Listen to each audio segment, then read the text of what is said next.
Hello and welcome to another episode of Overlord Explained, and today we are going to take a closer look at the Imperial Army of Beirut itself, rather than just explaining and comparing its doctrine to that of the Kingdom of Jircniv. But before we are going to do so, let me thank my Patreons for supporting this channel, as well as all users of the YouTube Thanks function who made one-time donations. Now with that said, let's dive into the topic at hand. And we will start from bottom to top, with the Imperial Knight of Beirut itself. Now first and foremost, while the average level of the peasant soldier of the kingdom is just 2, and that of the elite force is just 9, the average level of the Imperial Knight of Beirut varies from legion to legion, and there are 8 legions, and the lower the legion's denomination is, the more powerful would the knight in it be. So a knight from the 8th legion would be weaker than the knight of the 1st legion, and so on and so forth. So given this information, I'd put their level between 12 and 18, all depending on which legion they are in. And while there's a fair bit of variance in the average knight itself, because no two people are the same, there's also a skill floor, because of the strict training and the exercise, as well as the rather tough selection process, because not everyone can become a knight, for it takes determination and will to do so, and to put yourself through all of the training. And with that said, let's go over the knight's equipment. The average knight of Beirut is a mounted unit. Due to the many vast open plains the Empire has for borders, mobility is very important to any legion. The average knight is also extremely well armored compared to the peasant levies.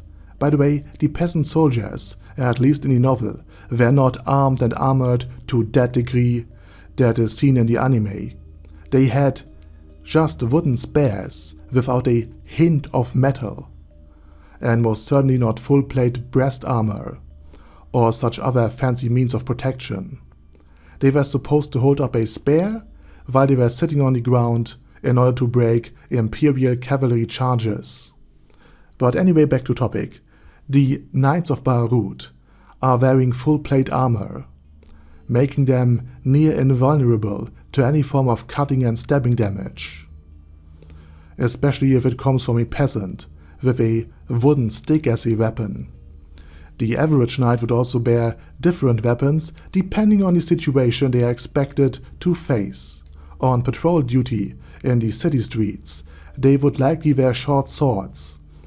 If they are defending the wooden fort the Empire has erected, they are armed with spears as to protect the entrance from any surprise cavalry charges, especially from the elite warrior unit under the king, commanded by Jircniv. Though even then the sword would likely be issued as a sidearm. And here's the thing about swords. Compared to polearms, their reach is actually pathetic, and their damage against armored opponents is neglectable, since the sword can't just stab and cut through the armor. In order to face a knight in full-plate armor, a mace or another blunt weapon would be needed. But on the other hand, nothing would slay unarmed peasant soldiers, I don't count the sticks as arms, more effectively than a dismounted knight in full-plate armor, armed with a sword and shield, which can cut and slice through peasants way faster than they can defend themselves with their longer, but ineffective and more cumbersome slow spears, especially because they aren't really trained to use them. Furthermore, a sword is designed to face multiple enemies.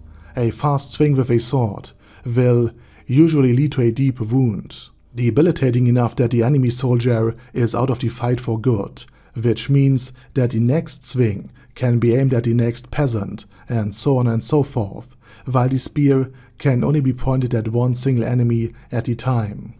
So the knights are basically all trained peasant slayers. Now, despite them being called knights, they are not of noble birth. They are just commoners that manage to prove themselves worthy of entrance into the imperial forces. Since all of the legion members are also volunteers, the average knight will also have a way higher morale than any peasant pressed into service, which gives the average legion not only greater endurance, better weapons, but also far greater determination and staying power than most other forces. And since a legionary fight side by side with fellow knights against mostly peasant forces, even the front lines should be fearless, since they would have the clearly upper hand against the other side. Now, this doesn't mean that they are unbreakable. They are not. And they are not fanatical zealots of the theocracy or unfeeling, uncaring undead soldiers of the Sorcerer Kingdom. They will fight if they are told to, but their morale, their will to fight, can be easily broken given enough danger. On the day the last annual war commenced, as they witnessed the Dark Young of the Sorcerer King annihilate the army of the kingdom, they not only started to pray for what would have otherwise been their enemy, but they were also so demoralized that they fled from what essentially were their own forces.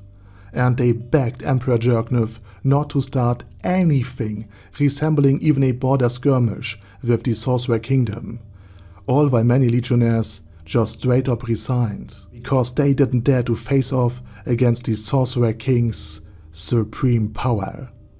And that's pretty much it.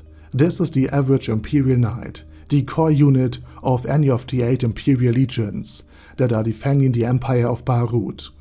And next time, we will go over the structure of the army itself. And with that said, I say thank you very much for watching, and special thanks to Bad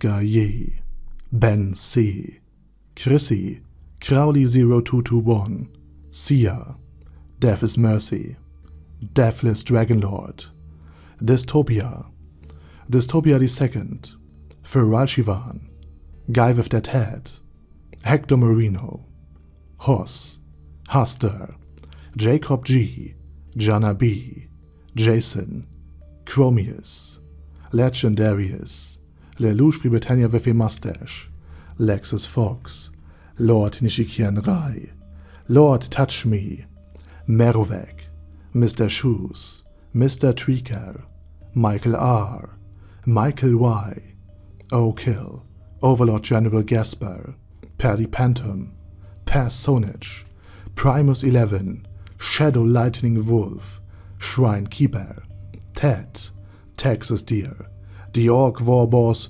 Rocket Smasher, T.E. Wang, Vash Hawkeye, Vegito 27, Venture Fanatic, Wilhelm, and Zonegon.